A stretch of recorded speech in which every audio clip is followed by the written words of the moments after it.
નમસ્કાર મિત્રો, સ્વાગત છે તમારું અમારા યુટ્યુબ ચેનલની અંદર। આજના વિડીયોમાં મિત્રો વાત કરવાના છે ફેબ્રુઆરી 2026ના મહિનાથી જમીન નોંધણી માટે થનાર 5 નવા નિયમો વિશે। મિત્રો, ફેબ્રુઆરી 2026થી જમીન રજિસ્ટ્રેશન માટે 5 નવા નિયમો સરકાર દ્વારા લાગુ કરવામાં આવશે। કયા કયા 5 નવા નિયમો છે એમની વિગતવાર માહિતી વિડીયોમાં આપણે આગળ જોવાના છે। આ નિયમો મિત્રો 1 ફેબ્રુઆરી 2026ના મહિનાથી સમગ્ર ભારતમાં લાગુ થવા જઈ રહ્યા છે। વિગતવાર માહિતી જાણવા માટે વિડીયોના ખાસ છેલ્લે સુધી બન્યા રહેજો। અને મિત્રો, ચેનલ પર પણ નવા આવ્યા હોય તો વિડીયોને લાઇક કરી દેજો અને ચેનલને સબસ્ક્રાઇબ કરવાનું પણ ના ચૂકશો। તો મિત્રો, 2024માં સરકાર દ્વારા અત્યંત મહત્વપૂર્ણ જમીન રજિસ્ટ્રી અને સમયાંતરના નિયમોમાં મોટા ફેરફારો જાહેર કર્યા છે।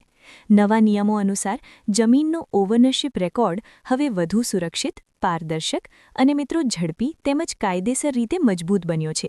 જમીન સંબંધિત દસ્તાવેજો હવે ક્લિયર અને ડેટા આધારિત પ્રક્રિયામાં સબમિટ થશે, જેથી મિત્રો ભવિષ્યમાં કોઈ વિવાદ અથવા તો કૌભાંડ ન થાય।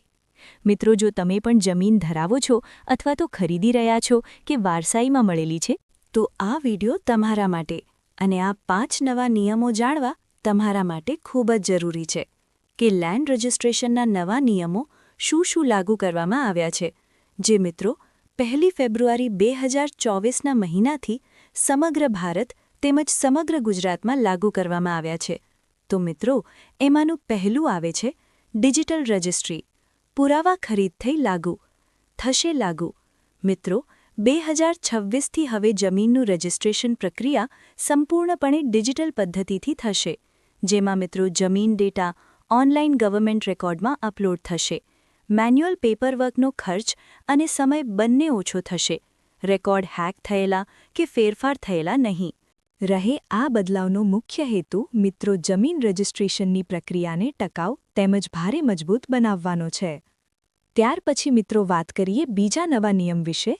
તો મિત્રો, આધાર અને બાયોમેટ્રિક ચકાસણી ફરજિયાત।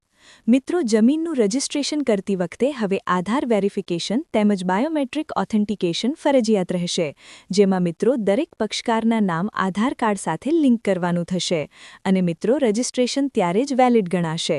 આટલું જ નહીં, જો કોઈ દસ્તાવેજ ખોટી રીતે રજૂ થાય છે તો તે સીધા સિસ્ટમમાં રિજેક્ટની સૂચના આપવામાં આવશે।